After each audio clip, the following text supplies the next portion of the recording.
Gatestone Institute senior fellow Gordon Chang is here to break it all down with us. How do we have these conversations in Geneva face to face with the Chinese when at the same time President Biden is standing at the White House and saying he's going to tax China for electric vehicles at 100%?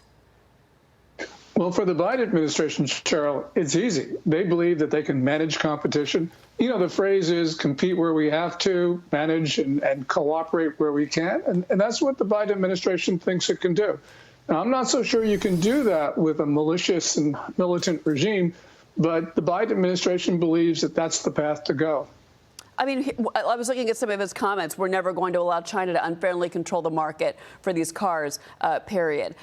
He accuses them basically of theft in these remarks from the White House. So let's talk about this, because one of the things that the Chinese are dying to do is to get into our electric vehicle market. Now, they can make an electric vehicle for $12,000 and sell it in the United States. How strongly do you think China is going to fight these tariffs? We already got a statement from a Chinese official this morning slamming the Biden administration. Does this get worse and not better? And I ask you this because it's the Chinese, and they are famous for circumventing the rule of law. Well, there will be more friction, but I think that there needs to be friction because China's been engaged in predatory trade practices, some of them criminal, and the United States needs to do something about it. And of course, the Chinese are going to get angry, and that means friction, but this is the path that we have to go. Now, China will retaliate.